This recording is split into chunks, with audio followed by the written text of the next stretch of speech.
Hi മക്കളെ, welcome to GPod. It's me Nafi and welcome to GPod +2 commerce and humanities channel. അപ്പോൾ നിങ്ങൾക്ക് നാളെ ഹിസ്റ്ററിയുടെ exam നടക്കാൻ പോവാണ്. നിങ്ങളുടെ സ്കൂളിലെ ടീച്ചേഴ്സ് തന്നെയാണ് ക്വസ്റ്റ്യൻ പേപ്പർ ഇടുന്നത്. പക്ഷേ അവർ പ്രീവിയസ് ഇയർ ക്വസ്റ്റ്യൻസ് ഒക്കെ നോക്കിയിട്ടാണ് ക്വസ്റ്റ്യൻ പേപ്പർ ഇടാൻ ചാൻസ് ഉള്ളത്. അപ്പോൾ നമുക്ക് പൊതുവെ 6 ചാപ്റ്റേഴ്സ് ആണ് +2 ഓണം എക്സാമിന് ഉണ്ടാവാറ്. ആ ഓരോ ചാപ്റ്ററിൽ നിന്ന് നിങ്ങൾക്ക് നാളത്തെ എക്സാമിന് ചോദിക്കാൻ ചാൻസ് ഉള്ള ഇമ്പോർട്ടൻറ്റ് ക്വസ്റ്റ്യൻസ് ആണ് നമ്മൾ പ്രെഡിക്റ്റ് ചെയ്യാൻ പോകുന്നത്. ഇതിന് ആൻസേഴ്സ് ഇന്നത്തെ ലൈവിൽ നമ്മൾ എന്ത് ചെയ്യും, ഡിസ്കസ് ചെയ്യും കേട്ടോ. അപ്പോൾ ഒന്നാമത്തെ ചാപ്റ്ററിൽ നിന്ന് ഒരുപാട് തവണ ഓണം എക്സാമിന് ചോദിച്ചൊരു ക്വസ്റ്റ്യൻ ആണ്, write the reasons behind the decline of Harappan civilisation. Harappan സംസ്കാരത്തിന്റെ തകർച്ചയ്ക്ക് പിന്നിലെ കാരണങ്ങൾ എന്ത് ചെയ്യുക, എഴുതുക. അതേപോലെ തന്നെ മറ്റൊരു ക്വസ്റ്റ്യൻ ആണ് എന്ത്, ഹാരപ്പക്കാർക്ക് ഫോറിൻ കൺട്രീസുമായിട്ട് ബന്ധപ്പെട്ടിട്ടുണ്ട് റിലേഷനെ കുറിച്ച് എഴുതാൻ ചോദിക്കും. പിന്നെ വളരെ ഇമ്പോർട്ടൻ്റ് ആണ് എന്ത്, ഒരു 3 മാർക്കിനൊക്കെ എക്സാം ചോദിക്കാൻ ചാൻസ് ഉള്ള ക്വസ്റ്റ്യൻ ആണ് ഹാരപ്പൻ സീൽസും ഹാരപ്പൻ ബിലീഫ്സും. ഹാരപ്പയിലെ മുദ്രകളെ കുറിച്ചിട്ടും ഹാരപ്പക്കാരുടെ വിശ്വാസങ്ങളെ കുറിച്ചിട്ടും ചോദിക്കും. പിന്നെ എന്തായാലും ചോദിക്കുന്ന ഉറപ്പുള്ള ഒരു ക്വസ്റ്റ്യൻ ആണ് മോഹൻജദാരോ. മോഹൻജദാരോയുമായിട്ട് ബന്ധപ്പെട്ട ചോദ്യങ്ങൾ ചോദിക്കും. അവരുടെ ഡൊമസ്റ്റിക് ആർക്കിടെക്ചറിൽ, അതായത് അവരുടെ വാസ്തുവിദ്യാകല, സിറ്റഡൽ അഥവാ കോട്ട, അതേപോലെ തന്നെ ലോവർ ടൗൺ അഥവാ കീഴ്പട്ടണം, മോഹൻജദാരോയിൽ നിന്ന് ഡ്രെയിനേജ് സിസ്റ്റം, അവരുടെ അഴുക്കുചാൽ വിദ്യ, ഇതൊന്നും ഏതെന്ന് വേണമെങ്കിലും ക്വസ്റ്റ്യൻ വരാം. ഈ ഒരു ഭാഗം നിങ്ങൾ എന്ത് ചെയ്യണം, പഠിച്ചു വെക്കണം കേട്ടോ. പിന്നെ മറ്റൊരു ക്വസ്റ്റ്യൻ അടുപ്പിച്ച് 3 കൊല്ലങ്ങളിൽ എക്സാമിന് ചോദിച്ചൊരു ക്വസ്റ്റ്യൻ ആണ് ക്രാഫ്റ്റ് പ്രൊഡക്ഷൻ, അതായത് കരകൗശല വസ്തു നിർമ്മാണവുമായിട്ട് ബന്ധപ്പെട്ടൊരു ക്വസ്റ്റ്യനും. അപ്പോൾ ഇത്രയുമാണ് ഈ ഒരു ചാപ്റ്ററിന് കൂടുതലായിട്ടും ചോദിക്കാൻ ചാൻസ് ഉള്ള ഇമ്പോർട്ടൻറ്റ് ക്വസ്റ്റ്യൻസ് കേട്ടോ. അത് നമ്മൾ സെക്കൻഡ് ചാപ്റ്ററിലേക്ക് വരുമ്പോൾ ഈ ഒരു ചോദ്യം നിങ്ങളുടെ നാളത്തെ ഓണം എക്സാമിന് ഉറപ്പാണ്. അബൌട്ട് മഹാജനപദാസ് ഏതൊക്കെയാണെന്നും അതിൽ വൈ മഗധ ബിക്കം ഇമ്പോർട്ടൻറ്റ് മഹാജനപദത്തിൻ്റെ ഫീച്ചേഴ്സും, അതേപോലെ തന്നെ മഗധ എന്തുകൊണ്ട് ഇമ്പോർട്ടൻറ്റ് മഹാജനപദമായി, അതും എക്സാമിന് എന്ത് ചെയ്യും, ചോദിക്കുന്നത് നിങ്ങൾ നിർബന്ധമായിട്ട് പഠിച്ചു വെക്കണം. പിന്നെ ഉറപ്പായും ചോദിക്കുന്ന ഒരു ക്വസ്റ്റ്യൻ ആണ് മൗര്യ ഡൈനാസ്റ്റി അഥവാ മൗര്യ സാമ്രാജ്യത്തെ കുറിച്ചിട്ട്. അപ്പോൾ അത് നിങ്ങൾ എന്തൊക്കെ എഴുതണം, മൗര്യ സാമ്രാജ്യത്തിൽ അശോകനെ കുറിച്ചിട്ട് എഴുതണം, അവരുടെ മിലിറ്ററി അഡ്മിനിസ്ട്രേഷൻ എഴുതണം, അവരുടെ പൊളിറ്റിക്കൽ സെൻറ്റേഴ്സ്, ഈ ഭാഗത്തു നിന്നൊക്കെ ക്വസ്റ്റ്യൻസ് ചോദിക്കാൻ ചാൻസ് ഉണ്ട്. മൗര്യ ഡൈനാസ്റ്റിയുടെ മൊത്തം ടോപ്പിക് പഠിച്ചു വെക്കണം. അതാണ് കൂടുതൽ എന്ത് ചെയ്യാറ്, സെക്കൻഡ് ചാപ്റ്ററിന് ക്വസ്റ്റ്യൻസ് ചോദിക്കട്ടോ.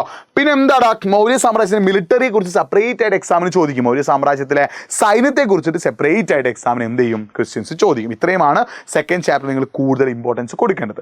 ഈ തേർഡ് ചാപ്റ്ററിലേക്ക് നമ്മൾ വരുമ്പോൾ അവിടെ നിങ്ങൾ ശ്രദ്ധിക്കേണ്ടത് ഒരു 4 മാർക്കിന് ക്രിട്ടിക്കൽ എഡിഷൻ ഓഫ് മഹാഭാരതത്തിന്റെ വിമർശനാത്മക പതിപ്പിനെ കുറിച്ച് ഒരു കുറിപ്പ് തയ്യാറാക്കാൻ 4 മാർക്കിന് എക്സാമിന് ചോദിക്കാം. പിന്നെ 2 മാർക്കിന് ചോദിക്കാൻ ചാൻസ് ഉള്ള ക്വസ്റ്റ്യൻ ആണ് എന്ത്, write a short note on ധർമ്മശാസ്ത്രങ്ങളെ കുറിച്ച് എന്ത് ചെയ്യും, ഒരു 2 മാർക്കിനൊക്കെ എക്സാമിന് ചോദിക്കും. അത് വളരെ വളരെ ഇമ്പോർട്ടൻ്റ് ആണ് ധർമ്മശാസ്ത്രങ്ങളെ കുറിച്ചിട്ട്. പിന്നെ ഒരു 2 മാർക്കിന് എൻഡോഗമി ആൻഡ് എക്സോഗമി ചോദിക്കാൻ ചാൻസ് ഉണ്ട്. വളരെ ഇമ്പോർട്ടൻ്റ്, എല്ലാ തവണയും എക്സാമിന് ചോദിക്കുന്ന ഒരു ക്വസ്റ്റ്യൻ ആണെന്ത്, വർണ്ണ സിസ്റ്റം, വർണ്ണ സമ്പ്രദായത്തെക്കുറിച്ച് എക്സ്പ്ലെയിൻ ചെയ്യാനും, അതേപോലെ ചണ്ടാളന്മാരുടെ ഡ്യൂട്ടി, ചണ്ടാളന്മാരുടെ ചുമതലകളെ കുറിച്ചിട്ടൊക്കെ 4 മാർക്കിന് ഈ ഒരു ചാപ്റ്റർ എന്ത് ചെയ്യാറുണ്ട്, ചോദിക്കാറുണ്ട്. ഇത് പഠിച്ചു വെക്കണം കേട്ടോ. പിന്നെ നമ്മൾ 4ാമത്തെ ചാപ്റ്ററിലേക്ക് വരുമ്പോൾ എന്തായാലും ചോദിക്കുന്ന ഒരു ക്വസ്റ്റ്യൻ ആണെന്ത്, ദ ഫീച്ചേഴ്സ് ഓഫ് ജൈനിസം, ജൈന മതത്തിൻ്റെ സവിശേഷതകൾ എന്തായാലും എക്സാമിന് ചോദിക്കാറുണ്ട്. അതേപോലെ തന്നെ ബുദ്ധമതത്തിൻ്റെ ടീച്ചിങ്സ് അല്ലെങ്കിൽ ബുദ്ധമതത്തിൻ്റെ സവിശേഷതകളും എന്തായാലും എന്ത് ചെയ്യാറുണ്ട്, എക്സാമിന് ചോദിക്കാറുണ്ട്. പിന്നെ മഹായാന ബുദ്ധമതത്തെ കുറിച്ചിട്ടും ഉറപ്പായിട്ടും എന്ത് ചെയ്യും, എക്സാമിന് ചോദിക്കും. പിന്നെ ഇതിൻ്റെ കൂടെ എക്സാമിന് ചോദിക്കാൻ ചാൻസ് ഉള്ള ഒരു ക്വസ്റ്റ്യൻ ആണ് സ്തൂപങ്ങളുമായിട്ട് ബന്ധപ്പെട്ടൊരു ക്വസ്റ്റ്യനും, അതേപോലെ ബുദ്ധൻ്റെ ഇമ്പോർട്ടൻ്റ് ആയിട്ടുള്ള പ്ലേസസ്, ബുദ്ധൻ ജനിച്ച സ്ഥലങ്ങളും അതുമായിട്ട് ബന്ധപ്പെട്ട ക്വസ്റ്റ്യൻസ് എന്ത് ചെയ്യാറുണ്ട്, എക്സാമിന് ചോദിക്കാറുണ്ട്. സ്തൂപങ്ങൾ ഇമ്പോർട്ടൻ്റ് ആണ്. അതേപോലെ തന്നെ സാഞ്ചിയിലെ സ്തൂപവുമായിട്ട് ബന്ധപ്പെട്ട ചോദ്യങ്ങളും എക്സാമിന് എന്ത് ചെയ്യാറുണ്ട്, ചോദിക്കാറുണ്ട്. ഇത് പഠിച്ചു വെക്കണം.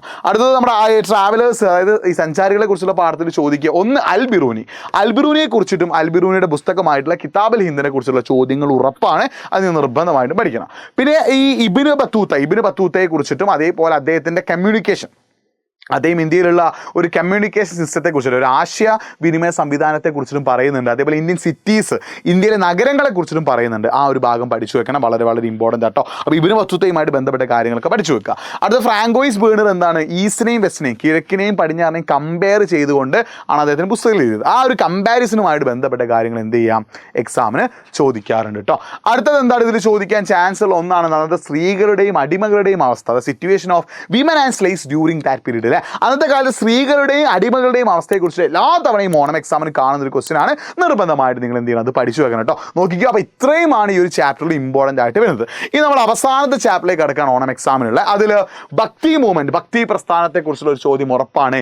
അൽവാർസിനെ കുറിച്ചിട്ടും നയനാസിനെ കുറിച്ചിട്ടും എക്സാമിന് ചോദിക്കും. അടുത്തത് ഏതാണ്, വീരശൈവ മൂവ്മെൻറ്റ്. വീരശൈവ പ്രസ്ഥാനത്തെ കുറിച്ച് എന്ത് ചെയ്യാറുണ്ട്, എക്സാമിന് ചോദിക്കാറുണ്ട്, ലിംഗായത്തുകൾ എന്ന് വിളിക്കുന്നത്. അടുത്ത ഏതാ ചോദിക്കുക, സൂഫിസം ആണല്ലേ. സൂഫിസം നിങ്ങൾ ശ്രദ്ധിക്കാം. ചിസ്തി പ്രസ്ഥാനത്തെ കുറിച്ചിട്ടാണ് കൂടുതലും എന്ത് ചെയ്യാറ്, എക്സാമിന് ചോദിക്കാറ്. അത് വളരെ വളരെ ഇമ്പോർട്ടൻ്റ് ആണ്, സൂഫിസം ആൻഡ് ചിസ്തി മൂവ്മെൻറ്റ് എന്ന് പറയുന്നത്. അടുത്തത് ഇതിൽ എക്സാമിന് ചോദിക്കുന്ന ഒന്നാണ് ഇത് കബീറും അതേപോലെ മീരാബായും അതേപോലെ ഗുരുനാനാക്കും. ശ്രദ്ധിക്കണേ, കബീർ, മീരാബായ്, ഗുരുനാനാക്ക്. അതേപോലെ സൂഫി കനക്കകളെ കുറിച്ചിട്ടും സൂഫി സിൽസിലകളെ കുറിച്ചിട്ടും ചോദിക്കും. അപ്പോൾ കബീറിനെ കുറിച്ച് പഠിക്കണം, മീരാബായെ കുറിച്ച് പഠിക്കണം, ഗുരുനാനാക്കിനെ കുറിച്ച് പഠിക്കണം, സൂഫി കനക്കയുടെ പ്രത്യേകത പഠിക്കണം, സൂഫി സിൽസിലയുടെ പ്രത്യേകത ഒക്കെ എന്ത് ചെയ്യണം, പഠിച്ചു വെക്കണം. എക്സാമിന് എന്ത് ചെയ്യാറുണ്ട്, ചോദിക്കാറുണ്ടോ. അപ്പോൾ ഇത്രയുമാണ് നമ്മുടെ പ്രഡിക്ഷൻ. അതായത് നമുക്ക് ഹൈസ്കൂളിലൊക്കെ നമുക്ക് വളരെ കുറച്ച് ക്വസ്റ്റ്യൻസ് ഉള്ളൂ, പക്ഷേ ഹയർ സെക്കൻഡറിൽ എന്താണ് ഒരുപാട് ചാപ്റ്റേഴ്സും ഒരുപാട് ക്വസ്റ്റ്യൻസ് ഉണ്ടായതുകൊണ്ട് തന്നെ നിങ്ങൾ നല്ല ഡീറ്റെയിൽ ആയിട്ട് എന്ത് ചെയ്യണം, +2 പഠിച്ചിരിക്കണം. അപ്പോൾ ഈ ഒരു ക്വസ്റ്റ്യൻ ആൻസേഴ്സ് ഒക്കെ നമ്മൾ ഇന്നത്തെ ലൈവുകൾ ഡിസ്കസ് ചെയ്യുന്നുണ്ട്. അപ്പോൾ എല്ലാവരും എന്ത് ചെയ്യുക, ലൈവിലേക്ക് എത്തുക. ബാക്കിയൊക്കെ നമുക്ക് ലൈവിൽ ഡിസ്കസ് ചെയ്യാം. അപ്പോൾ മറ്റൊരു വീഡിയോയുമായിട്ട് വീണ്ടും കാണാം. നമ്മുടെ ചാനൽ ഒന്ന് സബ്സ്ക്രൈബ് ചെയ്യുക. നിങ്ങളുടെ ഫ്രണ്ട്സിൽ ആരെങ്കിലും നമ്മുടെ +2 ഹിസ്റ്ററി പഠിക്കാൻ ബുദ്ധിമുട്ടായിട്ട് നിൽക്കുന്നവരുണ്ടെങ്കിൽ, അവർക്ക് ഈ ചാപ്റ്റേഴ്സിൽ ഏത് ക്വസ്റ്റ്യനാണ് ചോദിക്കാമെന്ന് അറിയാത്തവരുണ്ടെങ്കിൽ അവർക്കൊക്കെ ഈ വീഡിയോ ഒന്ന് അയച്ചു കൊടുക്കുക. മറ്റൊരു വീഡിയോയുമായിട്ട് മക്കളെ വീണ്ടും കാണാം. അതുവരേക്കും ബൈ.